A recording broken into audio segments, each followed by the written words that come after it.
కేజీఎఫ్కి వచ్చాను. ఎందుకంటే ఇక్కడ గోల్డ్ దొరుకుతుందంట, సో అందుకనే వచ్చాను. మీకు కూడా చూపిస్తారండి. ఇలాంటి వాటిలలో గోల్డ్ అయితే ఉంటుంది.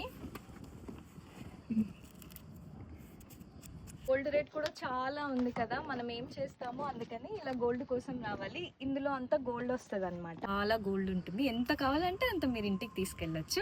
అండ్ ఇక్కడ నుంచి ఇప్పుడు దిగాలి అంటే ఎలా ఉందో చూడండి. కొంచెం మిస్ అయిపోయినా కేజీఎఫ్లోనే ఉండిపోతాం. ఇంకా ఇదన్నా కొంచెం బెటర్.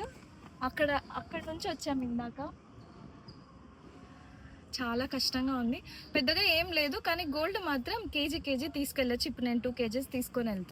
లాస్ట్ వీడియోలో చూసారు కదా, కోటిలింగేశ్వర టెంపుల్కి అయితే వచ్చాము. అక్కడ నుండి జస్ట్ 5 kilometers దూరంలోనే ఈ కేజీఎఫ్ ఉంటుంది అనమాట. ఇది ఒక గోల్డ్ మైనింగ్ ఏరియా. ఈ ప్లేస్ కోలార్ డిస్ట్రిక్ట్ లోనే ఉంటుంది. మీలో ఎంతమంది కేజీఎఫ్ మూవీ చూసారో కామెంట్ చేయండి. నాకు తెలిసి అందరూ చూసే ఉంటారు. ట్రెక్కింగ్ కూడా చేసుకోవచ్చు. ఎవరికైనా ఇష్టం ఉంటే మాత్రం ఒకసారి ట్రై చేయండి, చాలా బాగుంటది. ఇప్పుడైతే ఈ మైన్స్ అంతా కూడా క్లోజ్ అయింది. ఇంకా కూడా లోపలికి వెళ్ళొచ్చు అనమాట, కానీ కొంచెం వరకే స్టాప్ చేశారు, అలో చేయట్లేదు. గ్రూప్ ఆఫ్ పీపుల్ వెళ్ళండి, సింగిల్ గా అయితే వెళ్ళకండి. నాకు ఎందుకో సేఫ్ కాదనిపించింది ఈ ప్లేస్.